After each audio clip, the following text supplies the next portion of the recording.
Hello, this is a video on political philosophy, and it's part of my series of videos on philosophy.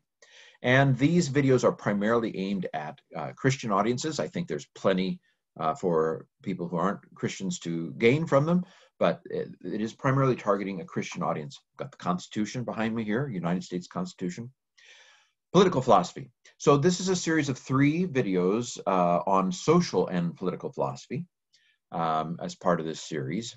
It is somewhat difficult for me to disentangle political from social philosophy. As I'm presenting it, political philosophy has to do with relationships between the governed and the governing. And these tend to be formal relationships, so shall we say. Whereas I'm taking social philosophy to be the much broader category that has to do with human interactions in general. So political philosophy would be almost a subcategory of social philosophy. And then the third video is on economic philosophy, which has to do with kind of how people, it's another subcategory of social philosophy, a question of how people interact with each other economically with regard to things like money and materials and so forth. So we'll get into capitalism and communism and socialism in that video. But this video is on political philosophy. I'm going to start by giving kind of what are the basic options for ordering a society between the governing and the governed. What are the basic options? And then after I do that, I want to talk about some more Christian engagement with the topic. Because this first part, oh yeah, yawn, that's very interesting, Ken. Ways of ordering society. Okay, first of all, why not God? Have God rule. We'll just let God rule. Now this sounds really good. The problem is that I've never seen God. Now, I believe in God. I believe in Jesus, but Jesus has never appeared to me. Now, in theory, I believe Jesus could appear to you. However, my first thought, if you say, Jesus appeared to me, no, really, in his body. It was a long toga and everything, and he had a beard. And he was white. Jesus was not white, right? He was in Middle Eastern. Anyway, but so I'm probably going to think, can you hold on a minute while I call the hospital, the mental hospital? Anyway, so if somebody appeared at my door in a toga and a fake beard, I would probably call 911. So it's in theory, it sounds great to say, well, let's let God rule. But the problem is that a theocracy is always mediated by people. That is to say, rule by priestly classes is what it turns out being, because you always have somebody who's telling you what God thinks. And of course, as we go to ancient Israel was supposed to be a theocracy, right? There were supposed to be these judges that ruled through God, following the Mosaic law, and then there were supposed to be prophets who appeared every once in a while to kind of clarify things. But if you read the book of Judges, where the theocracy was allegedly happening, it's not a pretty book. In fact, the book of Judges is one of the most rated R books in the whole Bible. And so maybe for a little while, I'll talk about this in a second, maybe for a little while under Moses and maybe Joshua, it worked.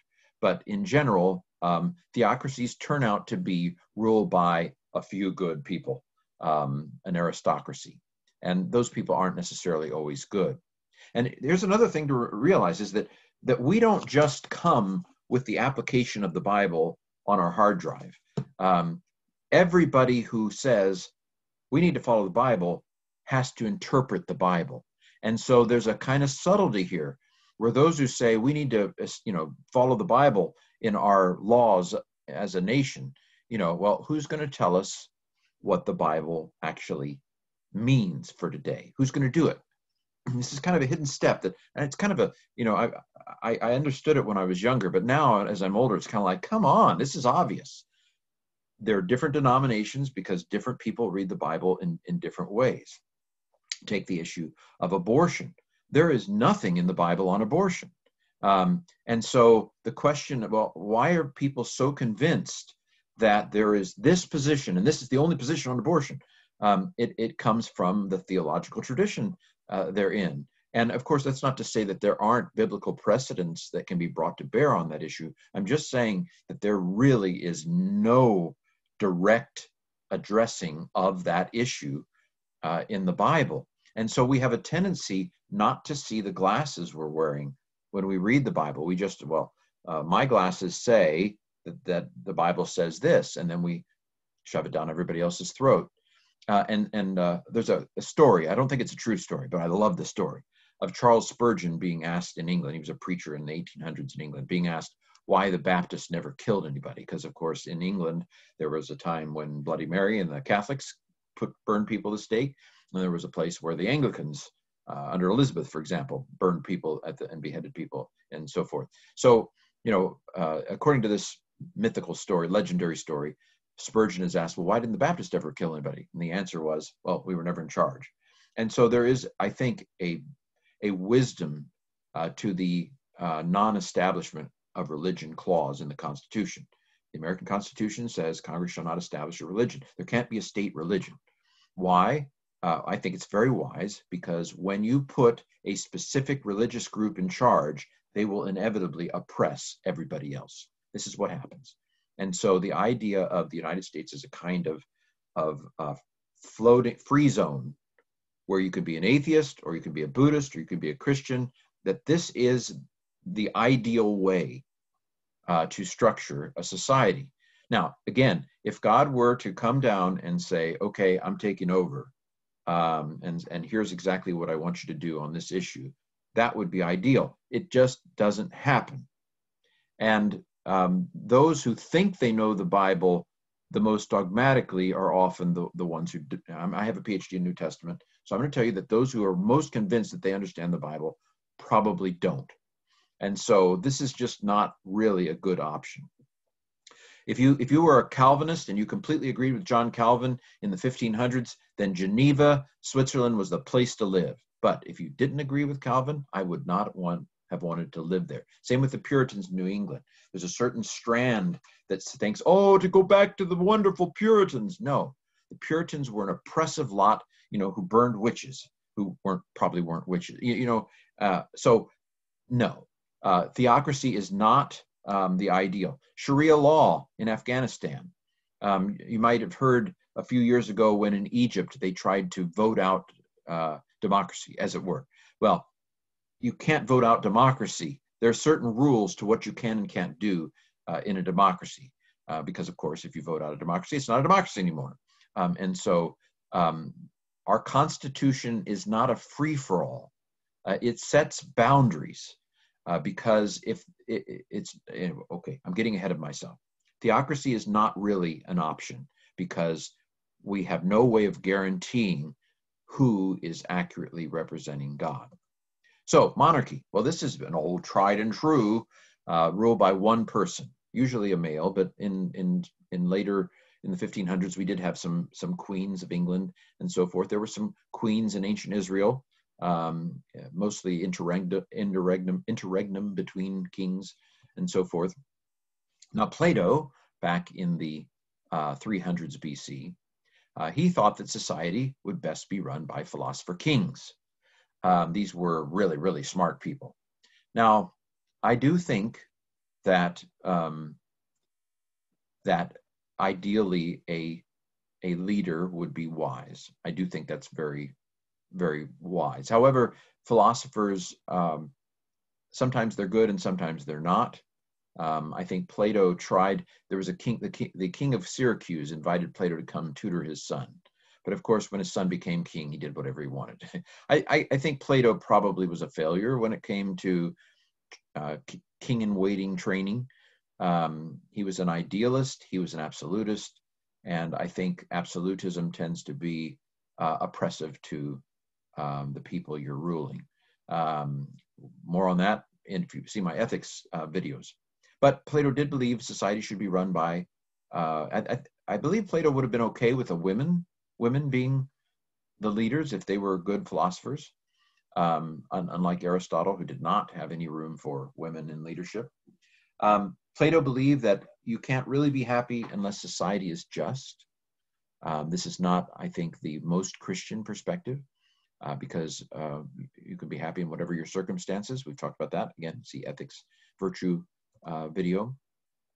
Aristotle was Plato's partial pupil, disagreed with Plato on a lot of things. But he did agree with him a little bit on this one, that he believed that a benevolent monarchy was the best form of government. But if you get a bad egg, then tyranny is the worst form of government.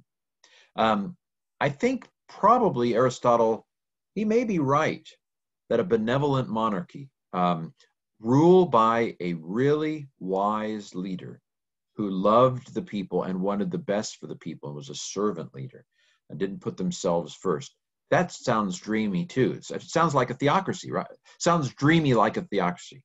However, it's very hit and miss, right? History would indicate that monarchs are rarely that benevolent. There have been some good monarchs in history who have been that kind of a person, but by and large, the problem with a monarchy is that power corrupts, and absolute power corrupts absolutely.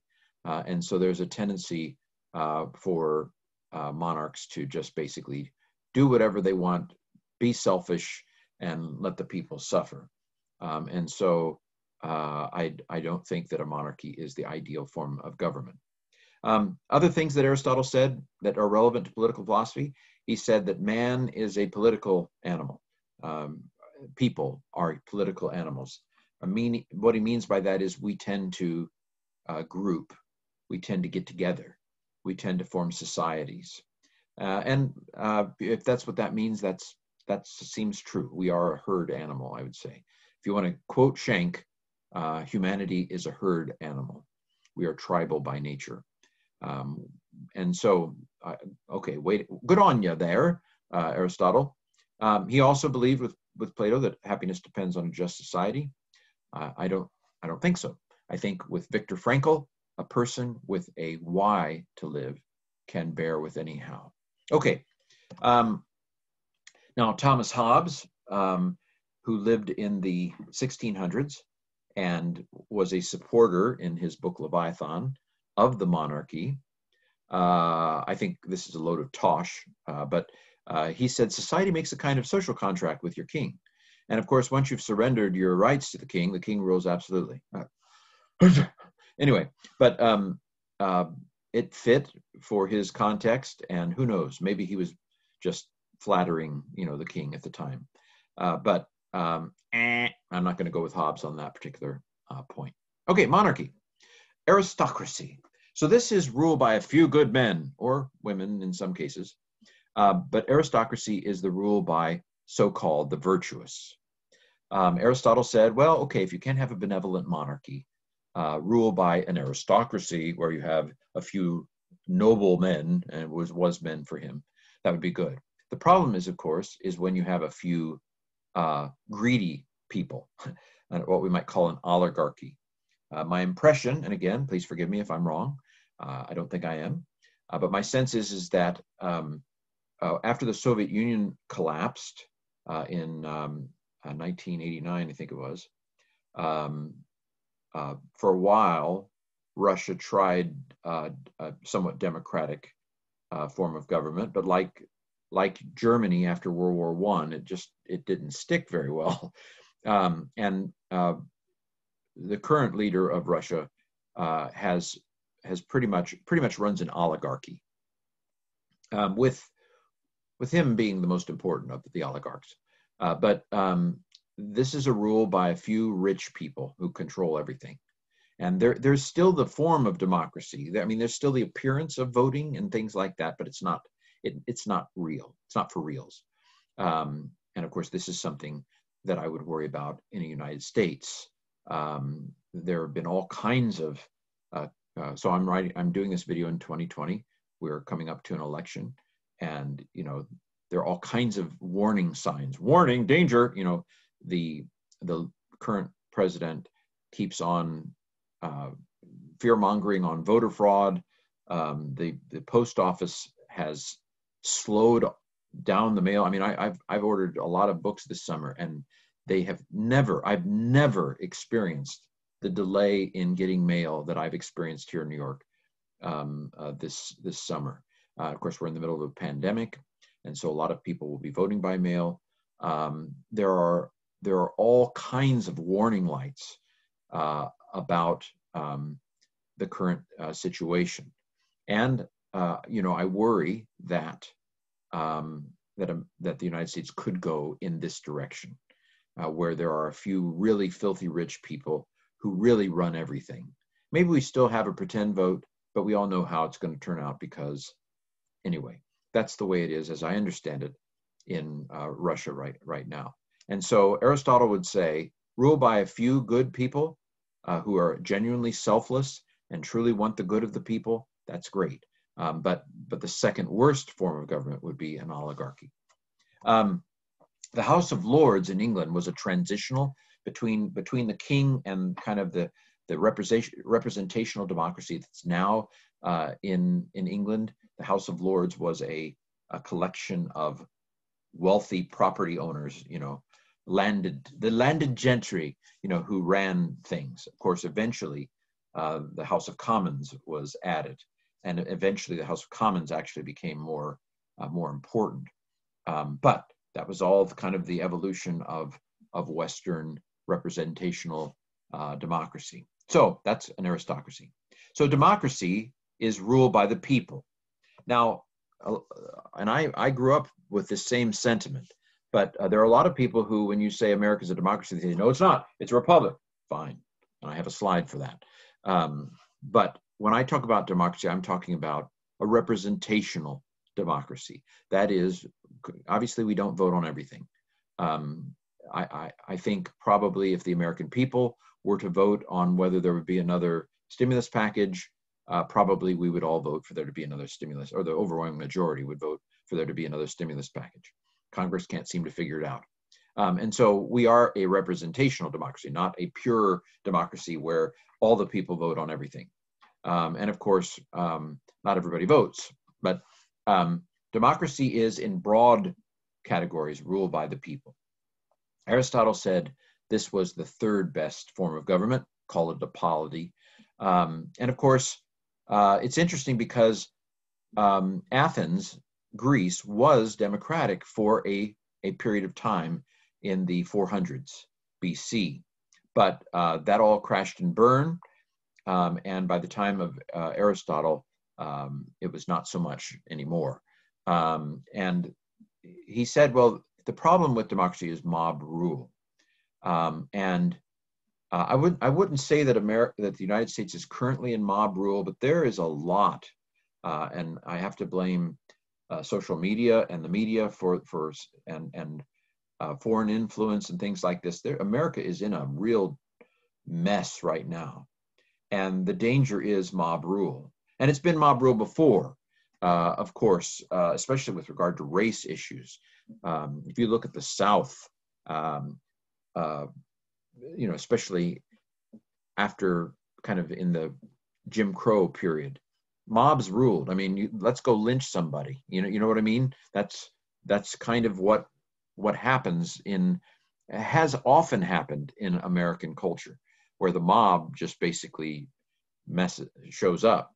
Now, some people listening to this video will think of some of the protests as mobs, and of course, that's part of the flurry of a democracy, where it can become a kind of craziness. And so anyway, I won't go into those sorts of things, but so democracy, I think, a representational democracy, I think, is the ideal for a fallen world. However, democracy, and de Tocqueville warned about this in his 1800s book about democracy in America, is that democracy, the danger of democracy is that it disintegrates into the majority basically oppressing everybody else. But okay, now the idea of democracy really arose in the 1700s. Again, this kind of development, you might even say evolution. That's a dirty word in some Christian circles, but there has been, I think, a development that has been positive, from monarchy to aristocracy to representational democracy. I think that's a progress, of course, assuming an educated electorate. which is not necessarily the case right now. I wouldn't say, even though we have public schools, I'm not sure that we've managed to communicate some of these higher principles. But the idea of democracy arose from the idea of a social contract, not a Hobbesian social contract between a king and people, but a contract between the people and each other. We the people, in order to form a more perfect union. I mean, that's a social contract.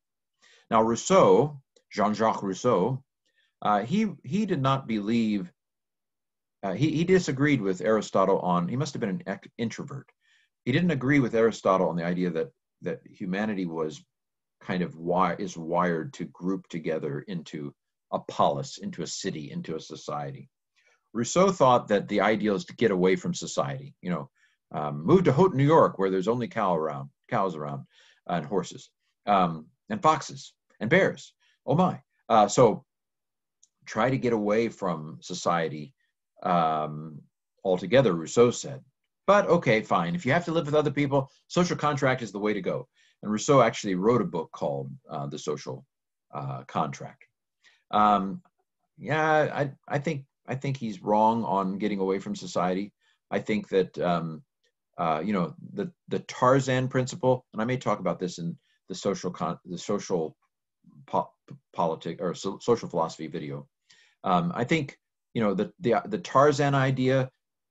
Tarzan is so noble because he wasn't corrupted by society. You know, that actually Tarzan would be more like, you know, it would be an animal. He wouldn't even be human probably if you were raised out in the jungle. You know, so I think Rousseau's probably wrong on this. Jean Locke had the idea of tacit consent. So the social contract we have with each other is not something we sign. Oh, you're 13, time to sign the social contract. That's not the way it works. It's if you live here, then you give tacit consent. You give silence gives consent. You give your agreement by staying here. Now, not that it's easy to leave, but by living here in the United States, you agree to abide by the rules. So ignorant. If you ever heard this, ignorance of the law is no excuse.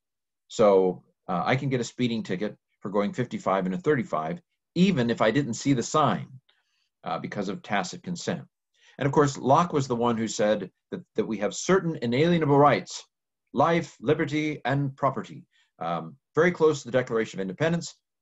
Jefferson was drawing on Locke. Locke was before Jefferson, Thomas Jefferson. And Jefferson was drawing on Locke when he put life, liberty, and the pursuit of happiness. So the idea of basic intrinsic human rights is an Enlightenment idea. The Enlightenment being the 1700s place where reason, let's be reasonable, let's follow reason, let's do what reason says.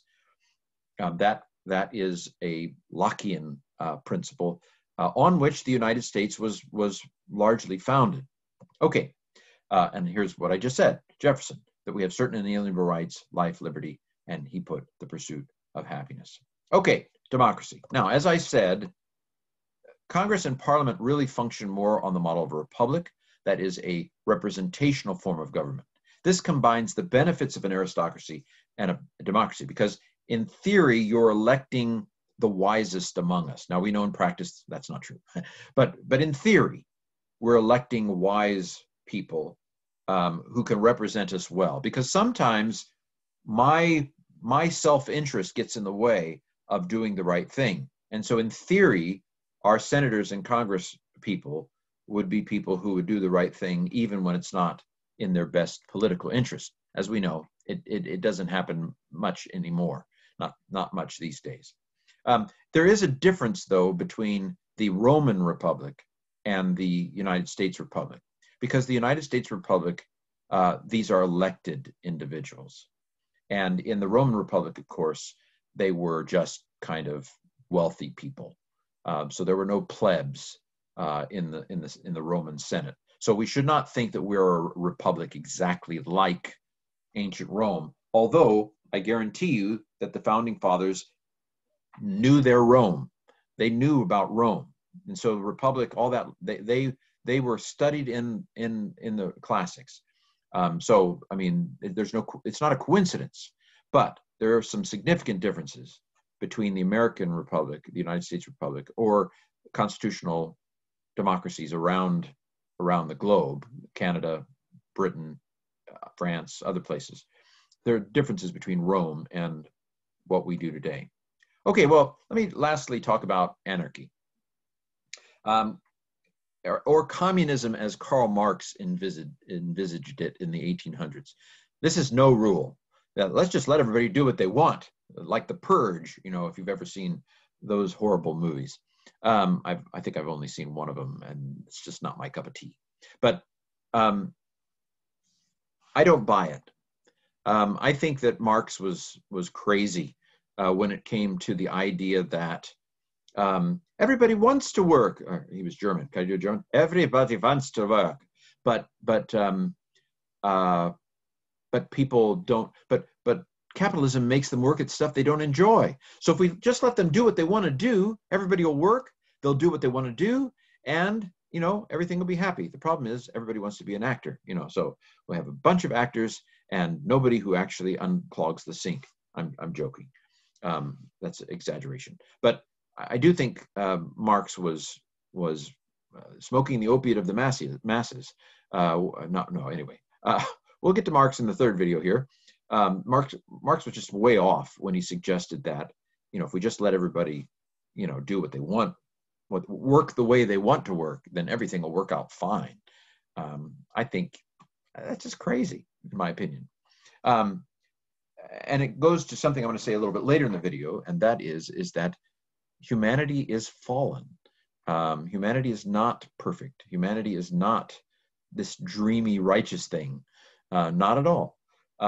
So that view of humanity as intrinsically self-centered it just doesn't fit with Marx's communist vision. Now, there are positive things to Marx's teaching. I'll talk about them when I get to that video as well. But the fundamental vision he has of a history that leads to a classless society where everybody works and gives away, you know, what they work for to those who have need, it doesn't match what humanity is, in my opinion. Well, okay, Epicurus. Epicurus again lived in the is it either 300s or 200s BC. He basically said that happiness was to be found. He was a Rousseau kind of guy. We need to get away from society. Obviously, an introvert. Happiness is to be found and get away from the city, get away from politics, get out of politics. If you get away from people, if you want to be happy. Sometimes I feel this way, to be honest. You know, sometimes I think, you know, if I were just if I was self-sufficient and living somewhere where I could just blog and nobody commented, I'd be fine. But I think Epicurus is probably wrong. Humanity is a herd animal. I've already mentioned this about Rousseau. Rousseau thought that society was a corrupting factor on people. He had this, I mentioned the Tarzan syndrome. He thought that the noble savage, you know, the person who's never, and of course, again, I don't want to offend anybody, and please forgive me. I'm not trying to be offensive, but I think that there were probably good Native Americans and bad Native Americans. You know what I'm saying? So it would be wrong. So first of all, our founding, not founding, but the early Americans were wrong to portray Native Americans as all these evil, bloodthirsty. You know, that's wrong. They weren't all that way. But I think, by the same token, it would be incorrect to suggest that all the Native Americans were very nice tea-drinking pacifists. You know what I mean? There were violent Native Americans, just as there were peace-loving Native Americans. The human condition is one that is prone to violence and self-centeredness. This is the human condition. And so there are probably some noble savages, or were, but there were also evil noble savages. So I just think Rousseau is all wrong. Okay, so hogwash. And again, Karl Marx, not Groucho Marx. Hey, say the magic word and win $1,000. Karl Marx basically saw money as the corrupting factor. There you go, bringing class into it again. If we could just get rid of all that, you know, everybody would be happy. Well, I just think he's wrong. Okay, so there have been some utopian movements the Shakers in Kentucky. They neither believed in sex nor marriage and died out quickly. Oneida, New York was free sex, I think. But these groups basically had no property, and they just didn't last. I think you can have a society like that with a very small group of people of a particular temperament. But utopians rarely last very long. Utopias. Okay, so now that I've gone through, this ends the first part of the video. This is the part of the video where we've gone through the different ways of ordering society. Now I want to go back and talk about some of these things with a specifically Christian perspective. We are in a situation right now where an awful lot of American Christians, first of all, they think that America was founded as a Christian nation, and there are some serious objections to that. There's a book called The Myth of the Christian Nation. There's another book that I've been reading. The title is Inventing a Christian America by Stephen Green. I'm reading through it a little bit. So I think it would be helpful for us to go back and actually think through some of these issues from a biblical and Christian standpoint. So biblical culture. What was the relationship between the governed and the governing in the pages of the Bible? Well, when we start in Genesis, we find that the structure of society in patriarchal time is patriarchs. So you have Abraham, Isaac, Jacob. You have these clans. You have these large extended family collections who all come from the same basic group. Lots and lots of people. When Israel goes down to Egypt, there are 70 people, and Jacob is the patriarch, and then you've got the 12 sons, and then you've got all the children of them. And so you have this kind of nomadic existence with clan leaders, all of whom are extended families. And of course, over time, for example, the Arabs are Semitic people, just like the Israelites are, and the Canaanites were Semitic people as well, although, well, maybe they weren't. Hold that thought. Their language was Semitic. So this is a different way of structuring. There are no kings in that world. You have nomads. You have nomadic groups.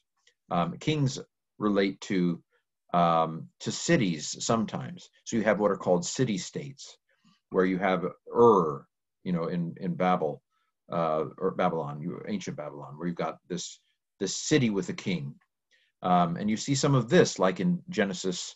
Is it 14, where the kings go out to war with each other? They're basically kings of cities, not kings of nations or empires or anything like that.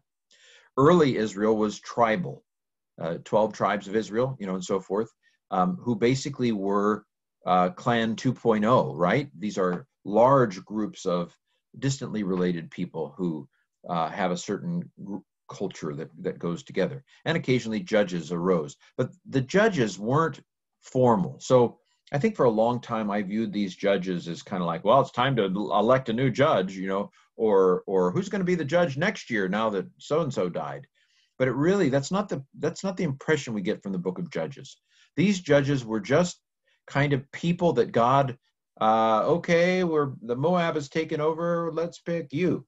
And so they were ad hoc almost. There was not a consistent, we have no evidence, I think historically, of a consistent chain of uber judges over Israel. They're hit and miss. These are just tribes of people, like tribes in Africa, and so forth. Tribes, and that was a big kind of breakthrough moment to realize that the tribes of Israel were really like tribes in Africa or various tribes of Native Americans, as it were. That's what Israel was: groups of distantly related people who spoke the same language. Israel, of course, did have a monarchy, and there were dynasties. The one that we know the best is, of course, the dynasty of David, which had staying power throughout the first phase of Judah. Of course, when after the captivity, Babylonian captivity, they came back and they weren't run by kings of Judah then, but they kept track of it, right? Because Jesus is from the tribe of Judah.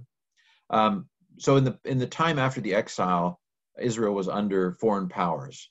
There were governors who were not Jewish, by and large, I would say.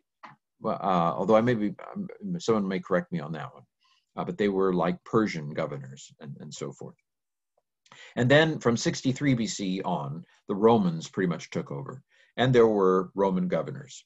Now, there was a brief period of time where Herod the Great was king, and I think there was a brief period of time where his grandson Herod Agrippa I was king. But by and large, Roman governors like Pontius Pilate were the rule within Israel. And there was a kind of council of elders, the Sanhedrin, that served as an interface. And the high priest, of course, was a main point of political contact. So there's a little bit from the biblical world. How did the early church fit in this? The early church was not in power. The early church, as the book of 1 Peter puts it, considered themselves strangers on the earth, strangers in the land, strangers in the Roman Empire, aliens, foreigners, people who didn't belong. Their citizenship was in heaven, as Philippians says.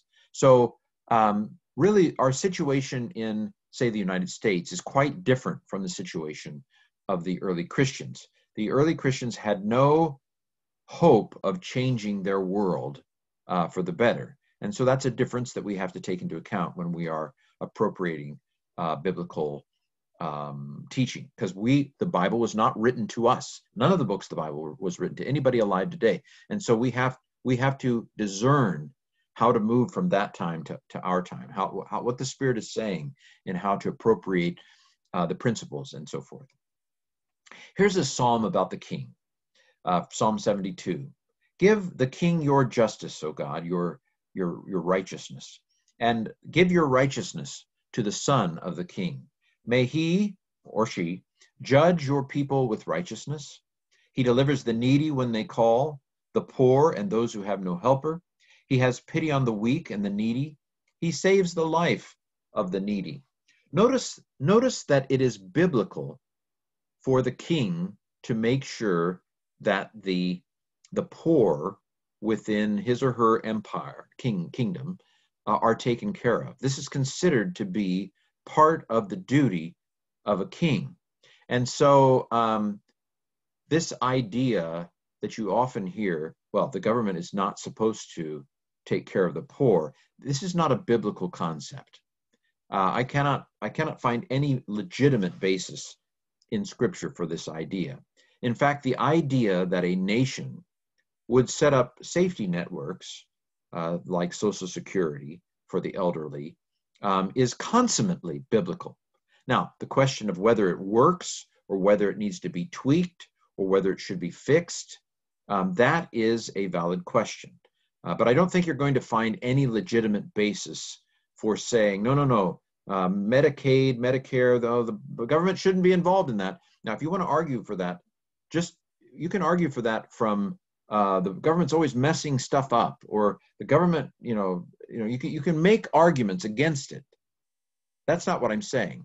I'm saying you can't make biblical arguments against it. Is that okay? Because clearly the king was expected to take care of the poor within the kingdom. Now, this verse is sometimes used. This is the verse that this is the passage that people say, oh, see, this tells us what the government should be doing. The government should be punishing wrongdoers. That's what it's for.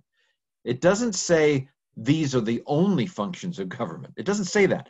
This passage gives some functions of government. It doesn't say, and that's it, don't do anything more. Again, it's like really incompetent reading of the Bible, people who make some of these arguments. But let's go ahead and read it. There's no authority except from God, and those that exist have been instituted by God. Rulers are not a terror to good conduct, but to bad. Now, of course, we historically know that Governments regularly do wrong to people. And of course, what's funny is that Paul here is writing in the late 50s, probably. And of course, who is emperor when Paul is writing? Nero, the guy that chops his head off. Now, are we to say, well, Paul must have violated the law? You had it coming to you, Paul, or Peter was crucified. I can guarantee you the early church did not view the death of Peter and Paul that way. It was viewed as a deeply wrong move. I'm quite convinced of this, that God would punish. In the book of Revelation, the book of Revelation is basically God is going to destroy Rome because of how evil it is. And so, how do we fit that all together? Well, I think a lot of us have taken this passage as that the idea of there being authority is not anti-Christian. That the idea that there would be authority is not unchristian. And I think that's true, of course, that the idea of there being leaders who have authority is very biblical, of course. And I don't think it's just biblical culture, ancient culture. I think that's that is probably we talked about anarchy already. It's a good thing. I do want to make it clear. Well, I won't make it clear. I want to give a hypothesis here. Paul is writing to Rome. There is, I'm going to call it the intercepted male dynamic here. I think it was important for many early Christians to make it clear that they were not hostile to Roman authority. The book of Acts, this is one of the major themes of the book of Acts, I would say, is that Christians are not troublemakers. Now, why does Acts have that as a theme? Because Christians were perceived as troublemakers. And so I definitely believe that the early Christians often bent over backwards to make it clear that we are not here to be disrespectful to the Roman emperor or to cause trouble for the Romans. And of course, they believed that God would, right? They believed that Jesus would come back and cause trouble for the Romans. But I think it's very clear from what Paul says here and what First Peter says is that it was emphasized by the early Christians. We are not here to overthrow the government or to cause trouble for the government. And so there's a sense in which I read this passage as Paul wanting to make it clear to anybody who might read this, any Roman governor who might read this, any Roman emperor that might read this. I think Paul wants to make it very clear that he is not creating a opposition to the Roman authority. And so there's a sense in which this is not coffee talk. This is not what Paul said around the water cooler. I doubt when Paul talked about Nero around the water cooler that it came out quite so squeaky clean. Some people would say, well, this was the early part of Nero's reign and Nero hadn't gotten quite so bad yet. Well, fair enough. But I still don't think Paul, who had his own run-ins with the Romans plenty enough. This is a position piece. This is a political piece. This is a statement. I'm lean very much in this direction, that it's not a what you see is what you get, in the sense that this is not written in a bubble or in a philosophy paper for a class. This is written in a context where someone might read this. Paul wants to make it very clear that we believe that the Romans are here by God's permission. The Romans are in charge by God's permission. And so we are not here to rebel against the Roman government. Now, there are coups that are sanctioned in the Old Testament. Jehu, who eventually, the prophet, I forget which prophet, excoriates Jehu, maybe Amos, I can't remember. One of the prophets is really hard on Jehu. But you remember that Elijah commissioned Jehu to go overthrow, might have been Elisha, but he commissions Jehu to go overthrow Ahab's dynasty. And he kills them all, like 70 people, he kills them. And so there are coups that are sanctioned in the Old Testament and allegedly commanded by God. So for those of you who are thinking, oh, well, the American Revolution is toast. And of course, John Wesley did think that the American Revolution was inappropriate. But all of that is to say is this is a general principle that we should respect those in authority, and we should pray for those who are in authority, as 1 Timothy says. And in a perfect world, now it very often doesn't turn out this way, okay? In fact, maybe more often than not, it hasn't turned out this way. But in an ideal world, the government is in part there to make sure that people are safe, and that people, not in a punitive, this gives a kind of punitive vibe here, but the idea is to foster a thriving society and to make sure that evildoers are restrained, the restraining of evil. If you do not want to fear the one in authority, then do what's good. You'll receive the ruler's approval. Again, we know this is not always the case. The authority is God's servant for your good. Now, this is what authority is supposed to be. God's servant for your good. Well, there are a lot of good things about Social Security. There are a lot of good things about Medicaid.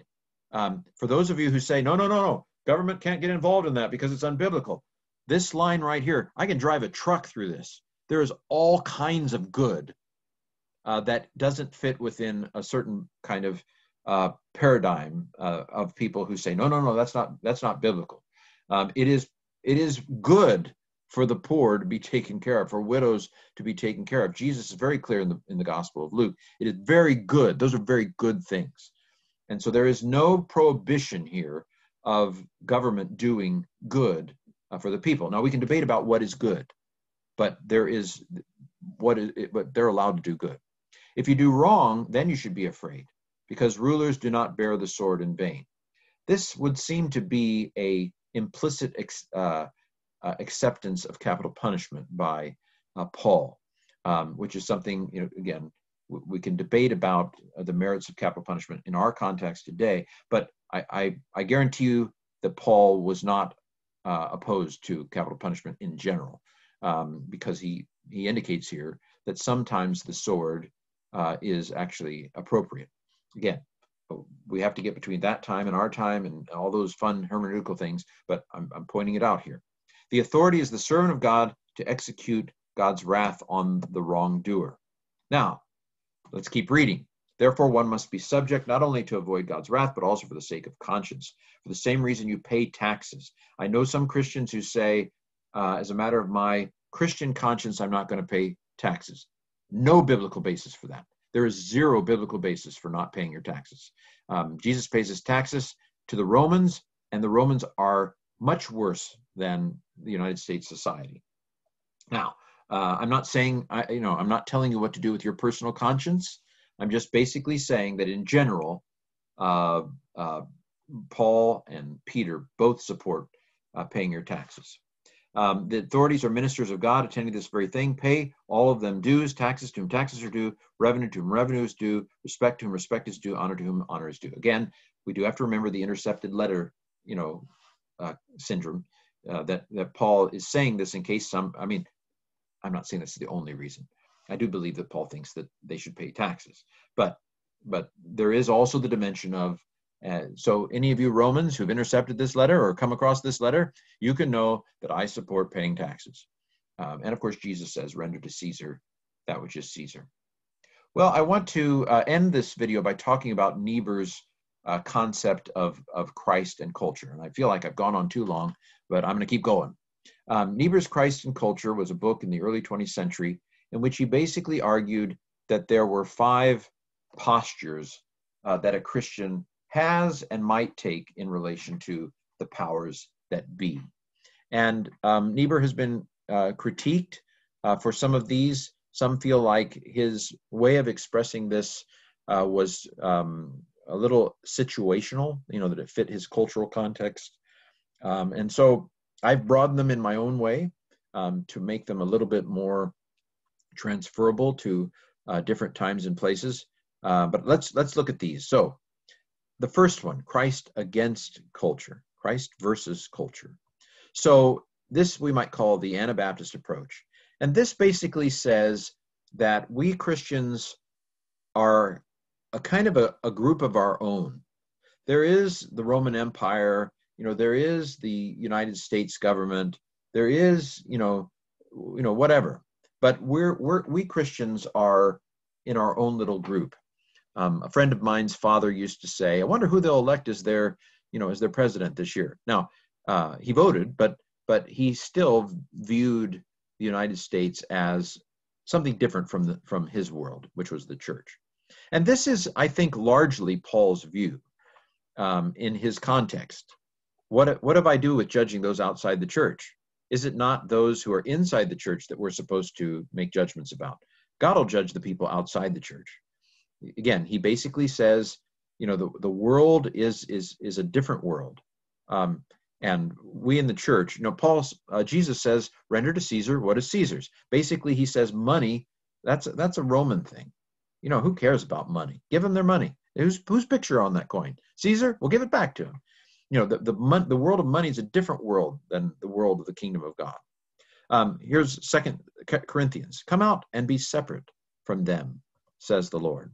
And of course, I just quoted this. Give to Caesar what is Caesar, and to God's what is God's. So there is a sense in which what happens in the United States government is a different world than the kingdom of God. It's a different world than the church.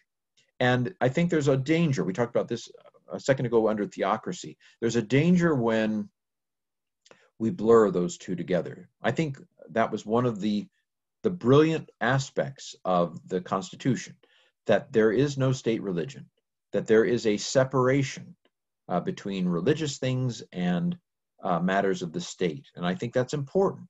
The 30 Years' War, in part, was Catholics and Lutherans killing each other for 30 years until they finally said, fine, let's not kill anybody else. You guys live over there, and I'll live over here, and I'll be Catholic, and you be Lutheran. And I'm saying the idea of let's not use specifically religious beliefs as part of the legal process, but let's let the United States be a kind of free zone where Christians can be Christians and different kinds of Christians can be different kinds of Christians. So you don't have to be Puritan if you're a Christian, or you don't have to be Catholic if you're a Christian, or you don't have to be a Quaker if you're a Christian. You can be a Wesleyan. It's okay, and we'll all live with each other. And I think, of course, what that principle means is that we have to watch this as Christians, that there is a impulse to want to make the laws of the land equal to our sense of right and wrong. Take the issue of homosexual marriage, for example.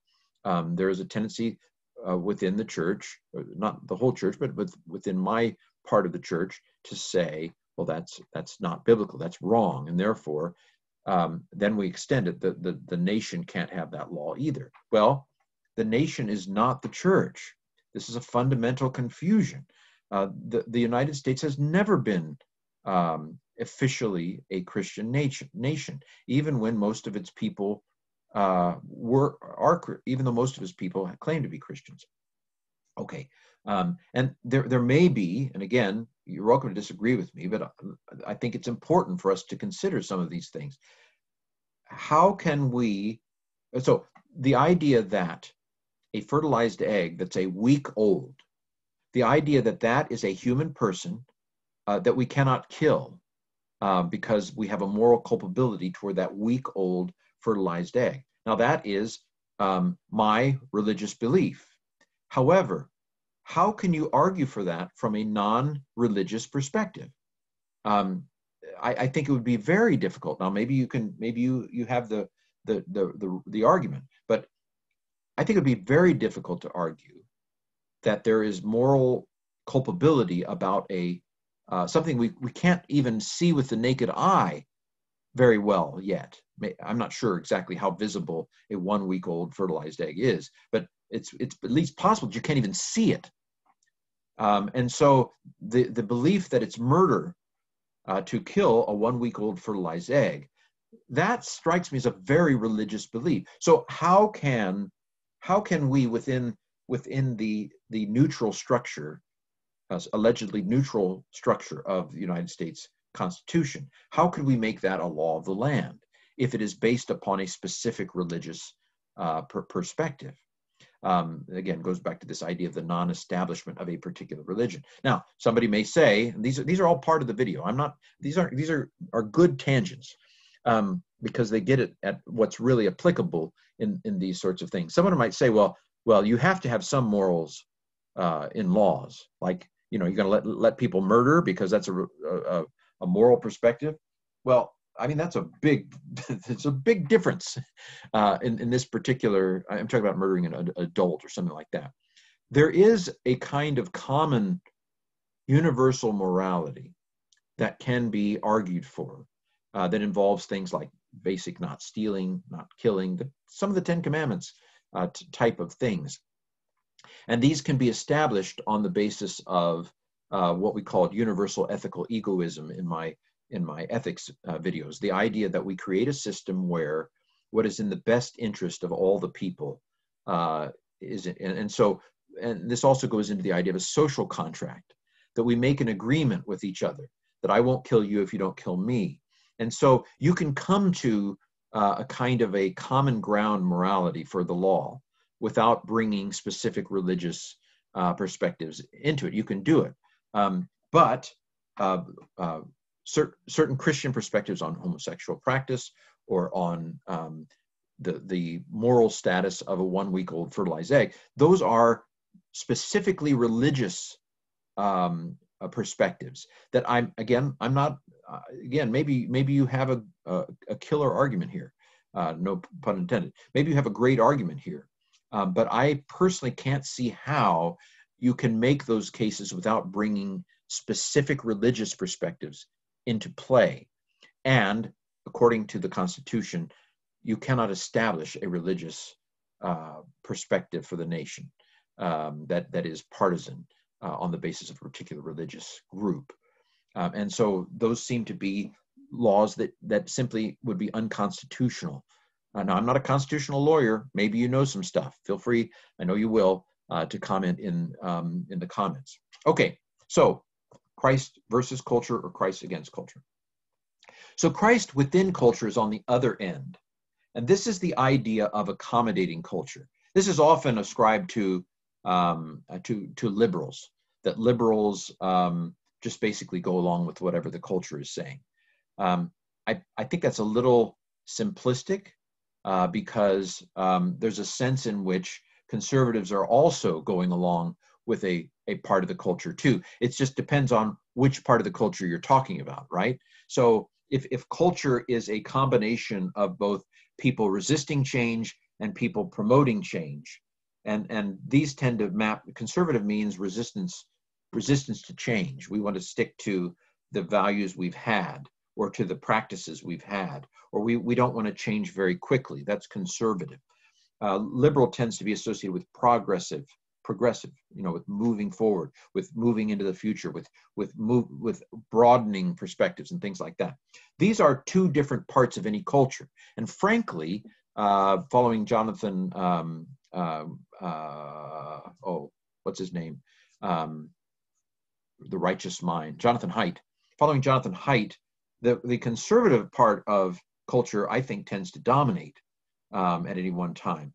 And so when you talk about accommodation, which part of the culture are you talking about? Are you talking about accommodating the progressive side of the culture, or are you talking about accommodating the conservative side of the culture? So I'm not sure that I like or that it's valid to say, well, this is always the liberals. But there are certainly accommodation to culture that takes place within the Bible. Here would be an example. Conduct yourself honorably among the Gentiles, so that even though they say you're evildoers, they may see your honorable deeds and glorify God when he comes to judge. First Peter arguably has a defensive strategy in the face of persecution, and it's basically just blend in. First Peter is not out to change the world. First Peter basically says, slaves, blend in. Wives with husbands who aren't believers, blend in. here's the example. Slaves, accept the authority of your masters with all deference, not only to those who are kind and gentle, but also to those who are harsh. Well, there would have been no abolishment of slavery if Christians in the early 1800s had not believed that this was a time-specific command.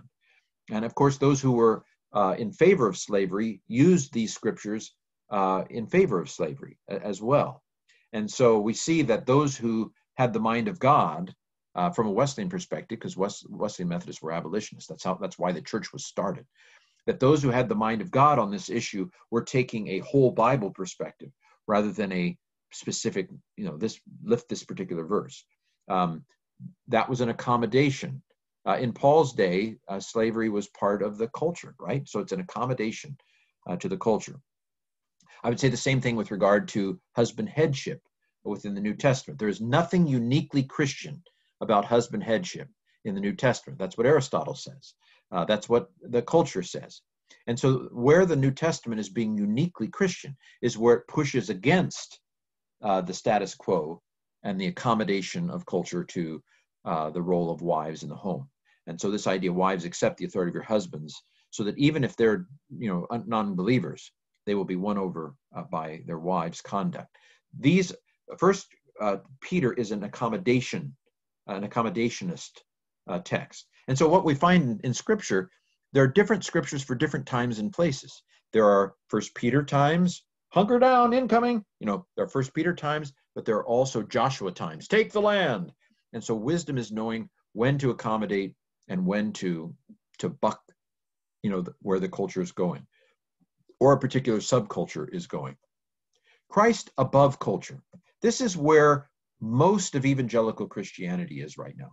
It's what we call civil religion. This is well studied. And it's very interesting because those who participate in civil religion usually have no idea they're doing it.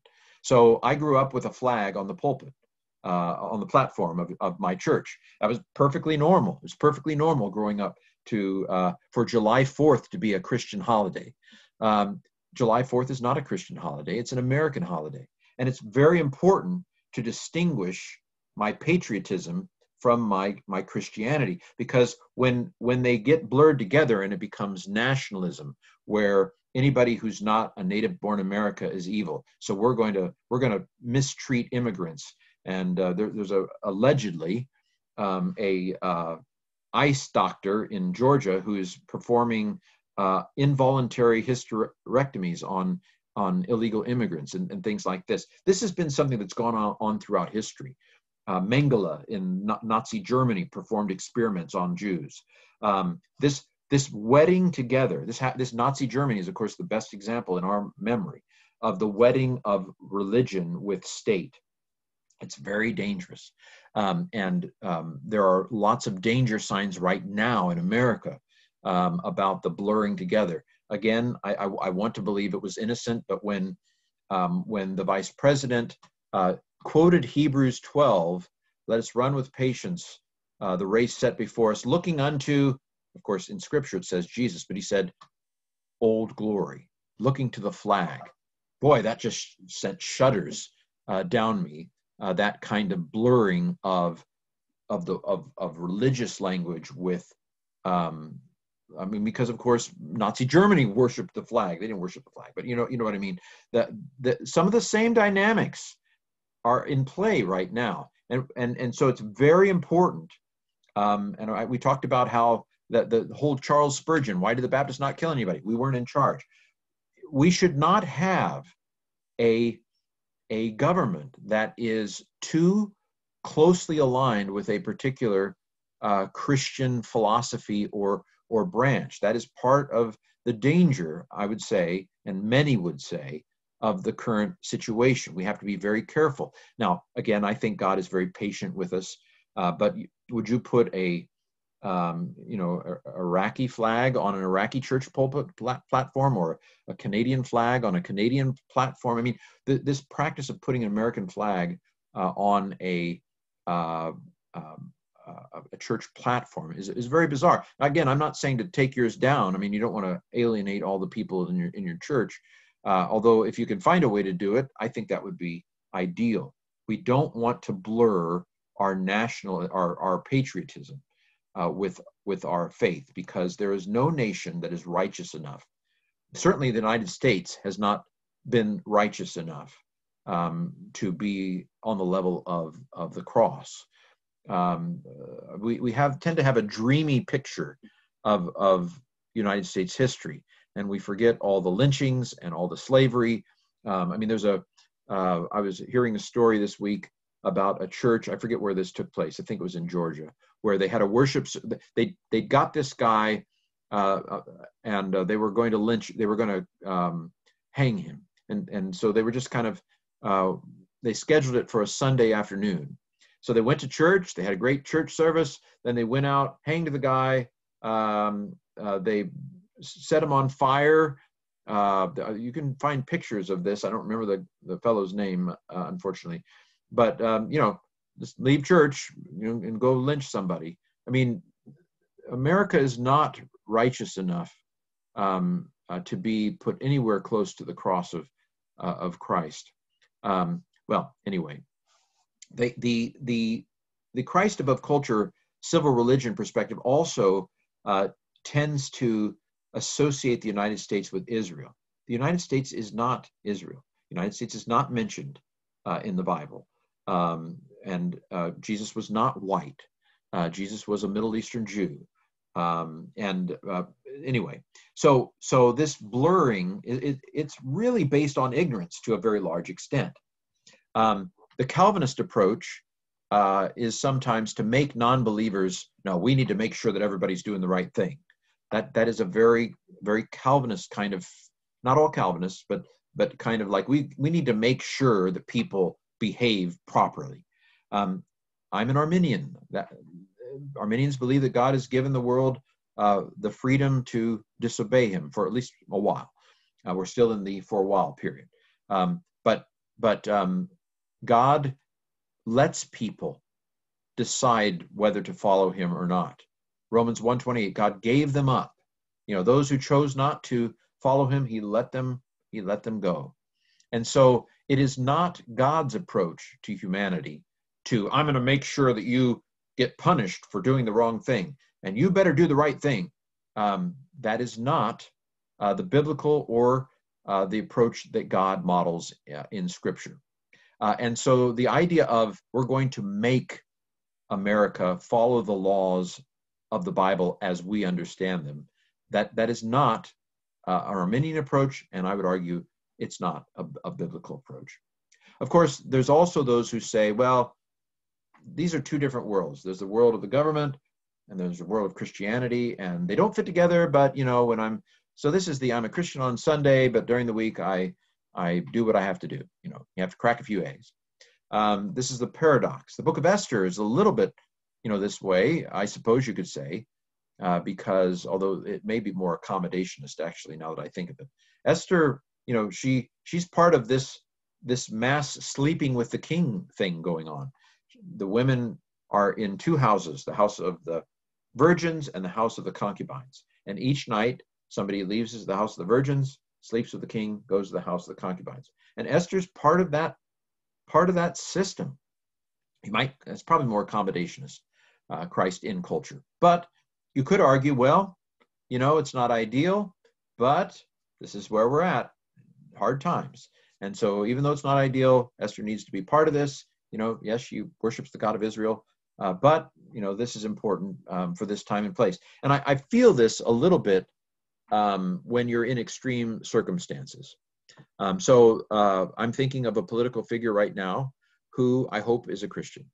And this particular political figure, I think, has compromised all over the place. But in a way, I could argue that maybe it's a good thing, because it's better maybe for that person to be in the position they're in than for that person to stand for principle and be kicked out. What happens when everybody stands for principle and they get martyred, and then the worst of all people, even worse people are brought in? So again, I'm not entirely sure. I don't know what I would do in these sorts of circumstances, but you could argue that in times like some people have mentioned this with regard to some of the patriarchs of the Russian Orthodox Church under Lenin and Stalin. You know, that some of them did horrible things, but the church remained, even if it was somewhat nominal. The Orthodox Church remained in Russia throughout the communist era. You know, did they do the right thing? Did they do the wrong thing? I don't know. It's a matter for discussion. Of course, we all say, I go with the fifth thing that Niebuhr said, Christ the transformer of culture. Everybody thinks this is what they are, but of course they're not. But this is the idea that we are trying to woo the culture. We're trying to be a positive influence on the culture. We're trying to be salt and light in the culture. We're trying to witness. We're trying to be attractive to the world so that the world says something's different about you.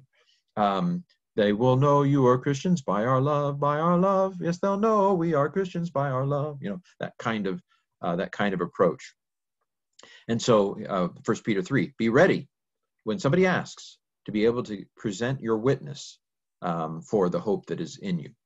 Be ready, be a different kind of person so that people notice you and say, what's different about you? I need to find that out. So that is, of course, Christ the transformer of culture. I'm sorry, I still have more, but I'm going to keep going because this stuff is important. And I just don't think we connect the dots. You can present the principles of the Bible to your blue in the face, and we just don't connect the dots. So I'm going to try to connect some of the dots in these last few slides. So our context in the United States, and very similar in other constitutional democracies, that it's based on this social contract. We the people, in order to form a more perfect union, establish justice, ensure domestic tranquility, provide for the common defense, promote the general welfare, and secure the blessings of liberty. To ourselves and our posterity do ordain and establish this Constitution of the United States of America. Preamble to the Constitution is basically a social contract. And the background for all this is in the Enlightenment. For example, the inalienable rights, liberty, and property of John Locke. There are some who tried to argue, no, it goes back to Puritan New England. It does not go back to Puritan New England, no.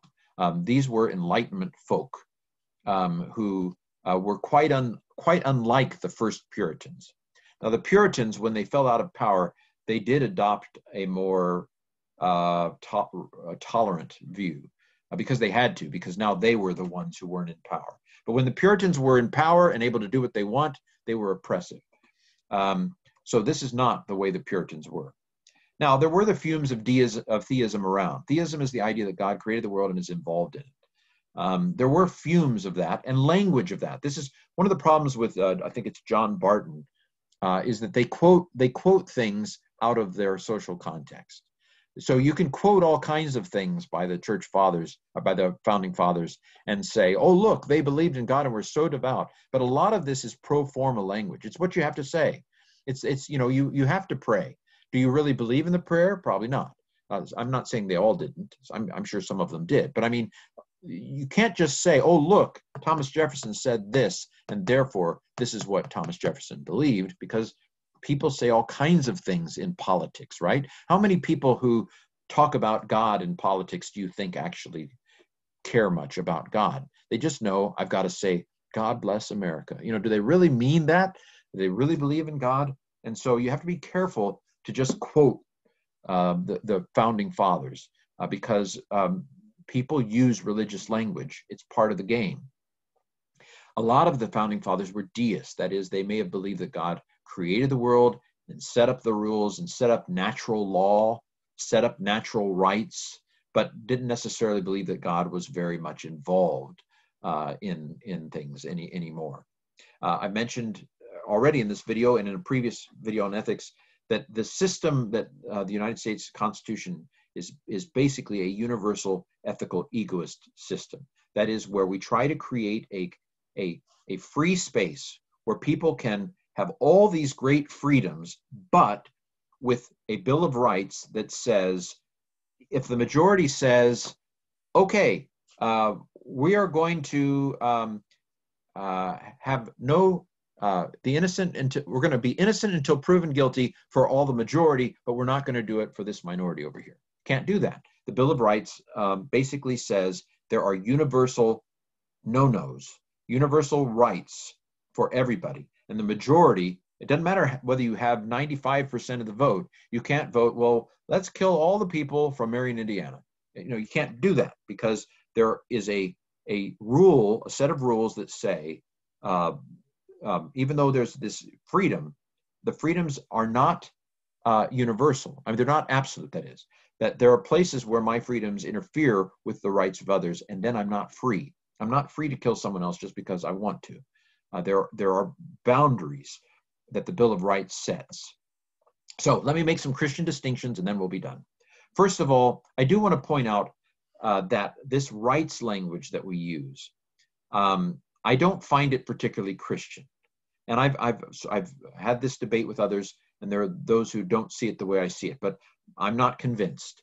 Rights language is secular language, and I'm okay with it, to saying that you have the right to a fair trial. I'm okay with saying that when I'm talking secular. When I'm in the secular realm, I'm no problem. But from a Christian perspective, we deserve nothing. It is the love of God that makes us. It is the fact that we are in the image of God. These are gifts. When I love others, I try to give the best to others. And I'm grateful that God has given me certain gifts. But it's not like, God, I have a right to this. I have no rights before God. I have gifts before God. And so there is a tendency for Christians to syncretism is what it is, when you blur anti or non-Christian elements into your Christian elements, or anti-Christian elements into Christian elements. The rights approach is actually self-centered. I want the best for me. I have it coming to me. And that is not the Christian way. Christian way is, what can I do for you? And God has given gifts to me. Here's an example, or a relevant verse from Romans. Everything is clean, but it's wrong for you to make others fall by what you eat. It is good for you to eat meat or drink or wine, or not to do, eat, drink, or drink wine, or do anything that makes your brothers stumble. Paul takes a anti-rights approach here. He says, okay, yes, you have a right of conscience to eat meat that's been sacrificed to an idol. You have a freedom of conscience, yes. You have the right to drink wine. It's not unbiblical. But Paul doesn't orient Christian ethics around rights. Quite the opposite. He orients Christian ethics around others. If my rights cause other people problems, then I will surrender my rights like a servant. So that's one distinction. I also want to, again, I've said this, make the distinction between God as the wooer and God as the forcer. That the Constitution is more Arminian than Calvinist. That is, the Constitution is not primarily oriented around forcing people to do things. And I've mentioned the non-establishment clause. I've already mentioned it. Congress shall not establish any religion. That the United States is meant to be a free zone where people of different religious perspectives, including atheism, can be free to be who they are. Now, you may say, well, that's not Christian. Well, America's not Christian. America is a neutral zone that I think actually ends up being like how God governs the world. God governs the world like an Arminian, where he allows people to disobey him. When Constantine is in charge, bad things often happen. And I've already talked about this. This is kind of a summary of things I've been saying throughout this video. Why did the Baptists not kill anybody in England? Because they weren't in charge. There is always a danger when a particular religious group becomes in charge. And I have to think that narrow is the way, and few there be that find it. I didn't, for a long time, I didn't quite see this verse.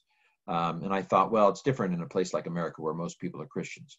But after learning more about the role of Christians in slavery and in the slave trade, I mean, the slave trade was justified by saying, well, we're going to make these people Christians. And imagine if you hadn't become a slave so that you could become a Christian. You know, that Christianity, again, not true Christianity, but Christianity in its majority form. I'll even go so bold as to say that in its majority form, Christianity has been wicked and has been the perpetrator of great atrocities. I mentioned the church that had a lovely morning worship service, and then went and burned a black man to death. Narrow is the way. I'm not sure that the majority of those who call themselves Christians at any one time in any place, and this goes for ancient Israel as well, I'm not sure that the majority of ancient Israel will be in the kingdom of God. In the same way, I'm not sure that the majority of those who call themselves Christians will actually be in the kingdom of God. Again, maybe I'm wrong, but this is philosophy. In philosophy, we ask questions, and you're welcome to question this video. Lastly, fallenness versus freedom. There is no one righteous, no even one. We are all under the power of sin. That's a biblical perspective. And so power corrupts and absolute power corrupts. Absolutely. We need to have a balance of power. There needs to be a clear balance. And I think this is the great thing about the United States system, where we have a president who has some executive power so that you get the efficiencies of a monarchy there. But we have a representation where allegedly the best of us, is elected to make laws. That's the Congress. And the president doesn't have absolute power, and the Congress doesn't have absolute power. And we have line judges in the Supreme Court, over here. And then the democracy, we vote these people in and out. We only allow presidents to have 2 terms. I'm so glad that rule is there. FDR kind of, after 4 terms, America thought, well, maybe that wasn't a good idea. And it's same today. No president can go more than 2 terms. That's what the Constitution says. This is all part of the balance of power, because we are fallen people, and fallen people tend to go selfish. That's just the way of human preservation. Regulated capitalism, because individual selfishness. This is one of the dangers of the late capitalism in the late 1800s was very oppressive and evil, I believe, and I think we always run the risk. There are other stories. It took decades for the Congress to prohibit lead, even though the scientific studies were obvious. But it took decades because of the power of money. I would say the same thing is true with the environment right now. The science is obvious, and yet why are we still debating this? It's the power of money, and so it's very dangerous. For there to be too big of a difference between those who have the wealth and the majority of the people. And we are leaning in that direction now, in especially the most recent tax cuts and things like that. This is the way we structure things. It concentrates wealth in a small group of people who inevitably end up running the world. And so capitalism is based upon the cancellation. Adam Smith, and we'll talk about this in the 3rd video, Adam Smith created capitalism with the idea that capitalism would that individual interest would cancel out the individual interest of someone else. We would meet in the middle. We would have a society that was most beneficial to the majority of people because we allowed each individual person to start their own business and so forth. And so capitalism is a way of negotiating human selfishness to where we have an optimal kind of system, but it has to be very carefully regulated. Freedom is not absolute, because my freedom can encroach upon others. So I'm only free insofar as my freedom does not cancel out the freedom of other people. And of course, as I've said, the majority is not allowed to oppress the minority. You can't vote torture of the weak and we're going to torture, people from, cities near waterfalls, or whatever. Democracy can't do that. Well, I'm sorry this has been long, but this has been a video on political philosophy from a biblical and Christian perspective.